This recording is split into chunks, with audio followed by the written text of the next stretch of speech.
আসসালামু আলাইকুম রহমতুল্লাহি ওয়া বারাকাতুহু। আমি আলোচনা রাখছি শেখ আব্দুর রহিম বিন আবু আহমদ টাঙ্গাইল। আজকে 105তম আলোচনা। আজকের আলোচনার বিষয় হলো মুসলিমদের সাথে ইহুদিদের সাথে যুদ্ধ হবে, সেই যুদ্ধে মুসলিমরা জয়লাভ করবে। তো বর্তমান মুসলিমদের সাথে আর ইহুদিদের সাথে যুদ্ধ চলছে ফিলিস্তিনে। হাদিসের যুদ্ধ কি এটাই সেই যুদ্ধ? না, এটা সেই যুদ্ধ না। এই বিষয়ে বিস্তারিত আলোচনা হবে। আজকের হাদিসটি হলো সহিহুল বুখারী প্রথম খণ্ড 507 পৃষ্ঠা। যথাক্রমে সহিহুল বুখারী আরবি বাংলা তাওহীদ পাবলিকেশনস হাদিস নাম্বার 3593। ইন্নাল হামদুলিল্লাহি ওয়াহদাহু ওয়াসসালাতু ওয়াসসালামু আলা মান লা নাবিয়্যা বা'দাহু আম্মা বা'দু।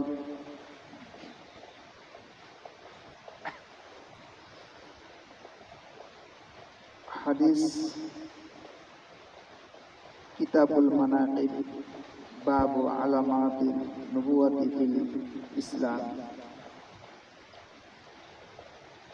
حدثنا حكم بن نافع أخبرنا شعيب عن الزهري أخبرني سالم بن عبد الله أن عبد الله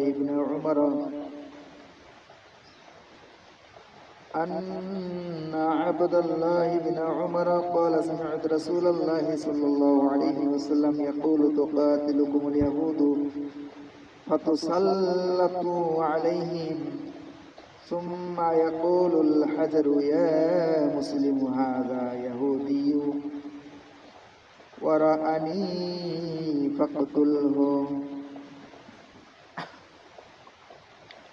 তো আজকের আলোচনা হাদিসটি সংক্ষেপে থাকলেও এর মর্মার্থ অনেক।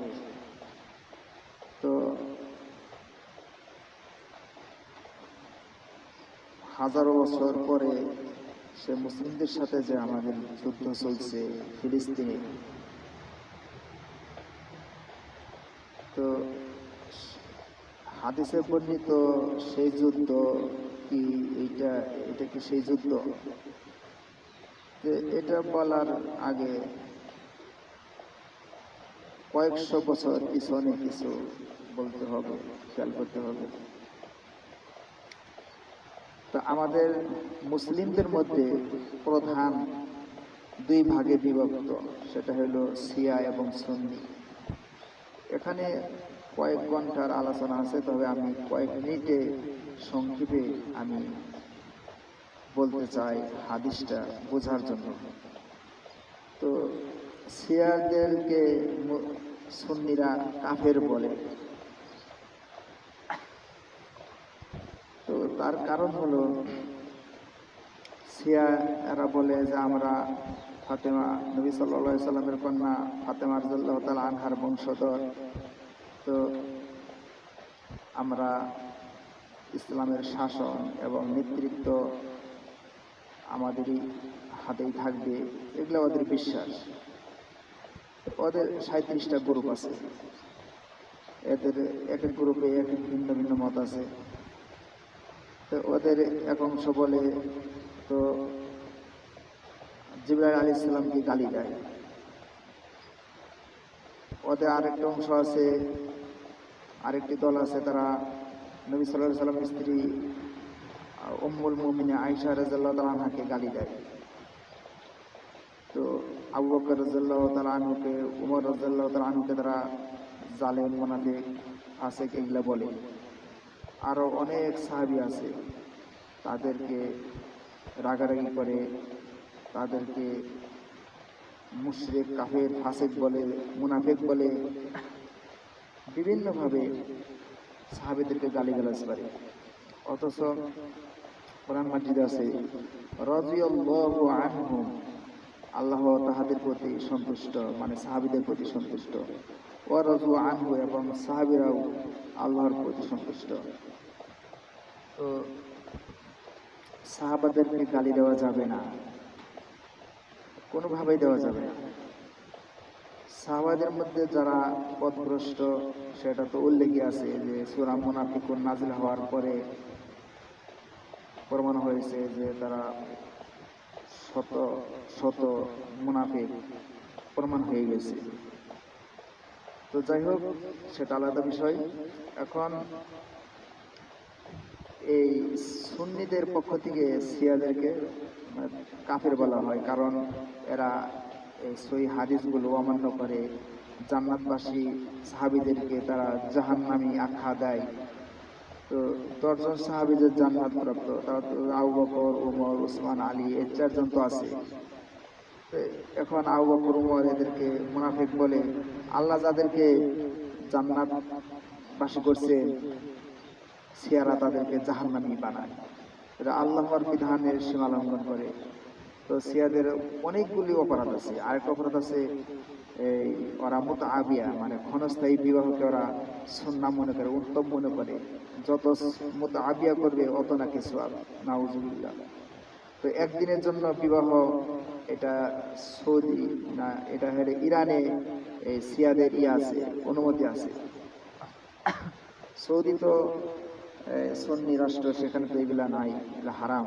নবী সাল্লাল্লাহু আলাইহি ওয়াসাল্লাম মুতাআবিয়াকে হারাম করেছেন, আর ওরা বলে সোয়াব।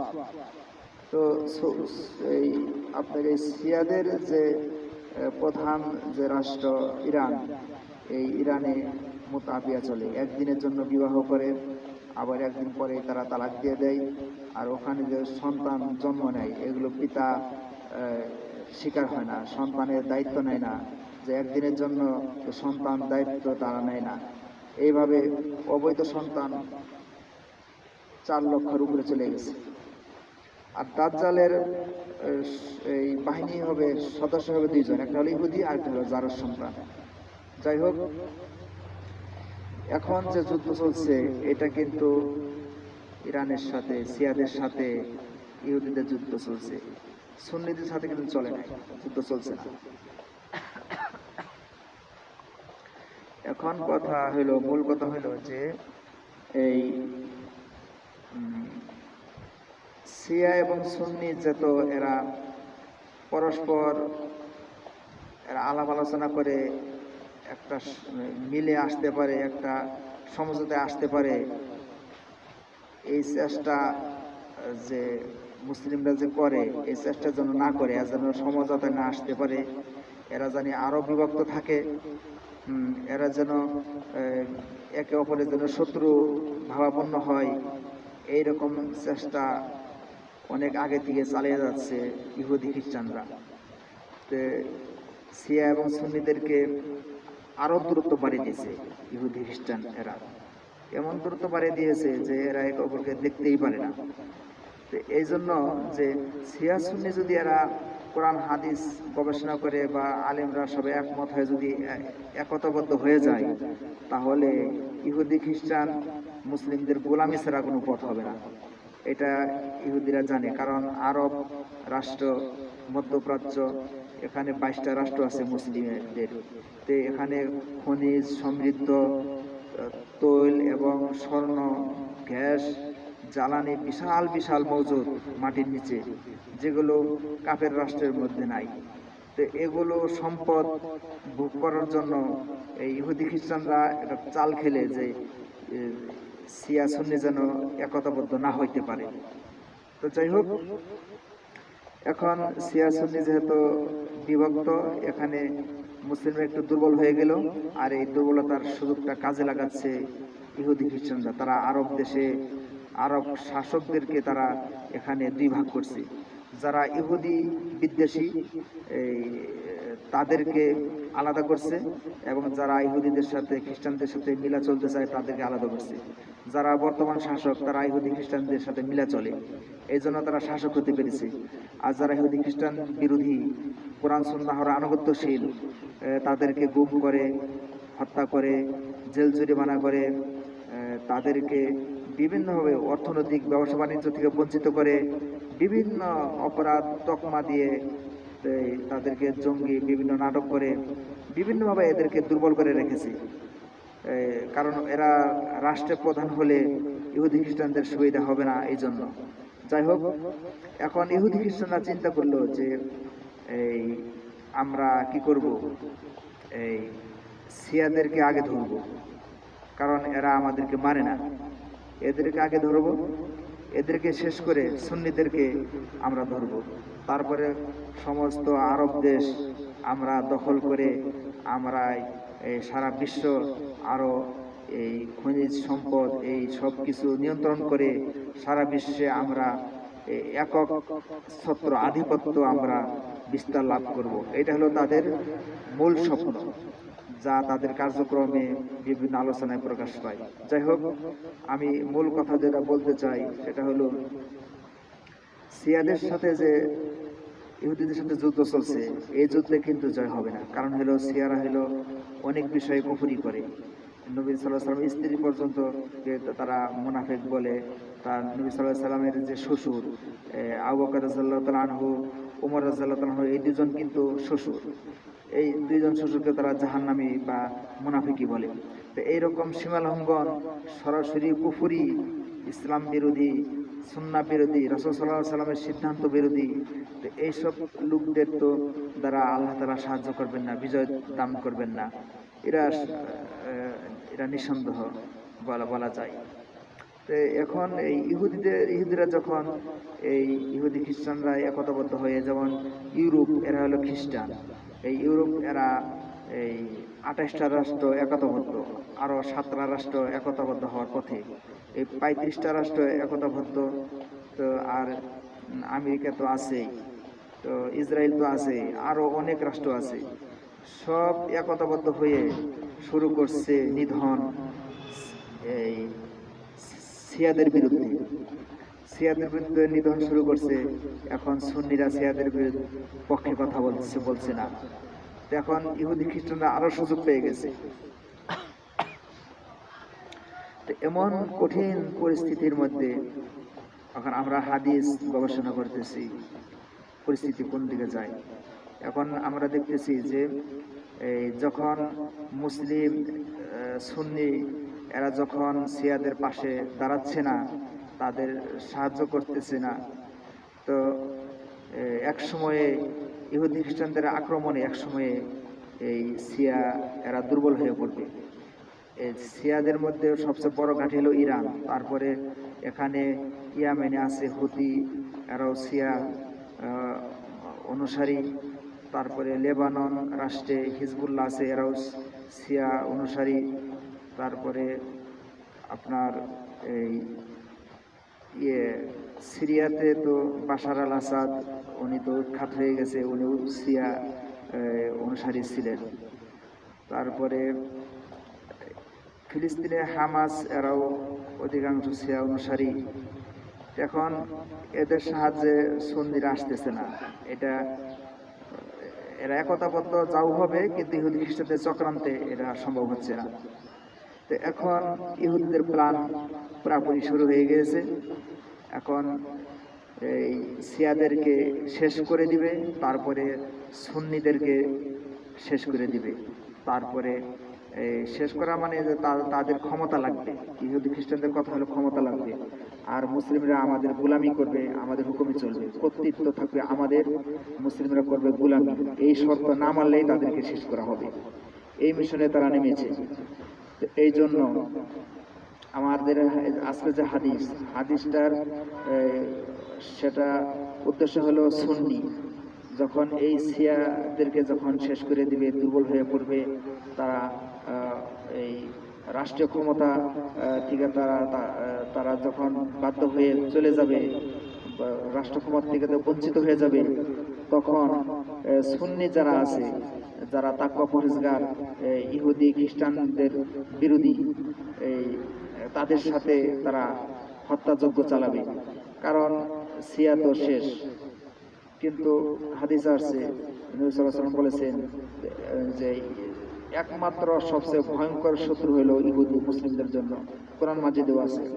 আর মুসলিমদের সাথে ইহুদিদের সাথে যুদ্ধ না হওয়া পর্যন্ত কিয়ামত হবে না, এটা হাদিস উল্লেখ আছে। এই হাদিস তো যারা তাকওয়াবান, আল্লাহ ভীরু, যারা রাসূল সাল্লাল্লাহু আলাইহি ওয়াসাল্লামের উম্মত, তারা তো হাদিসগুলো পড়ে, গবেষণা করে, মানার চেষ্টা করে। তো তো যাই হোক, এই সিয়াদের পরে যে সুন্নিদের উপর যে আক্রমণ করবে ইহুদিরা, তো সেই সময় কিন্তু ইহুদিরা ধ্বংসপ্রাপ্ত হবে। আর সেই বিষয়ে আমার এখানে আলোচনা উদ্দেশ্য যে এখন শিয়া পড়াই অনেক দুর্বল হয়ে গিয়েছে। কোন সময় তারা একেবারে রাষ্ট্রীয়ভাবে ক্ষমতা হারিয়ে ফেলে, তারপর আবার সুন্নিদের উপর আক্রমণ শুরু করে দিবে, একটা থেকে একটা ধরবে। তো এখন সুন্নিদের উপর আক্রমণ খুব নিকটবর্তী, খুব কাছাকাছি এসে গেছে। সুন্নিদের উপর আক্রমণ ইতিমধ্যে শুরু করে দিয়েছে তারা, যারা কোরআন এবং ইসলামিক শাসন ব্যবস্থা চায় তাদের সাথে যুদ্ধ অনেক আগে থেকে করতেছে সুন্নিদের বিরুদ্ধে। তো এখন গণহারে ওরা হত্যাযজ্ঞ চালাবে, এরকম প্ল্যাটফর্ম এসে গেছে। শিয়াদেরকে এই দুর্বল করার পরেই এরা এরকম হত্যাযজ্ঞে নামবে। তাই আমি আপনাদেরকে আশার আলো দিচ্ছি যে সুন্নিদের উপর যখন আক্রমণ করবে তখন ধ্বংস অনিবার্য ইহুদিদের জন্য। সেই হাদিসকে কি আজকে আমাদের আপনাদেরকে উপহারে দিচ্ছি। সেটা হলো, এখানে উল্লেখ হয়েছে হাদিসটি, যে হাদিসটি আপনারা মনোযোগ সহকারে শুনেন। হাদিসটি হলো আন্না আবদুল্লাহ ইবনে উমর قال سمعت رسول الله صلى الله عليه وسلم يقول, উমর রাদিয়াল্লাহু তাআলা আনহু হতে বর্ণিত, তিনি বলেন, আমি রাসূলুল্লাহ সাল্লাল্লাহু আলাইহি ওয়াসাল্লামকে বলতে শুনেছি,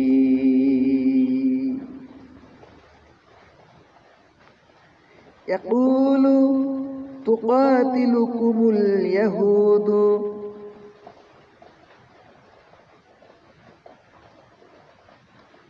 ইহুদিরা তোমাদের সাথে যুদ্ধে লিপ্ত হবে।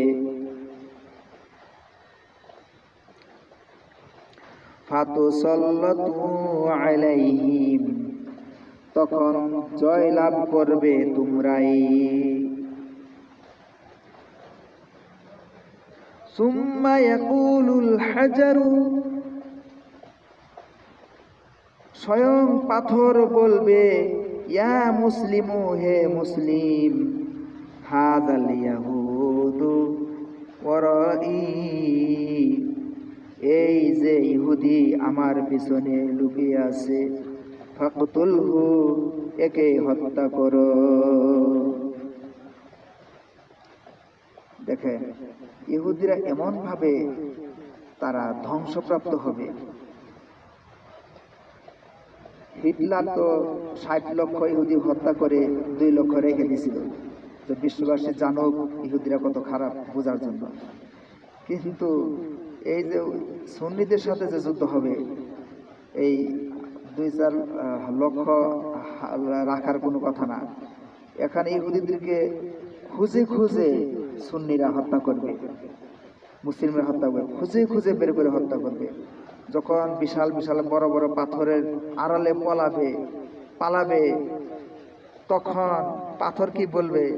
সুম্মা ইয়াকুলুল হাজারু, স্বয়ং পাথর বলবে, হাজারুন মানে পাথর, ইয়া মুসলিমু, হে মুসলিম, হাযাল ইয়াহুদু ওয়ারাই, এই যে ইহুদি আমার পিছনে লুকিয়ে আছে, ফাকতুলহু, একে হত্যা করো। পাথর বলবে যে মুসলিম, ইহুদি আমার পিছনে লুকিয়ে আছে, একে হত্যা করো।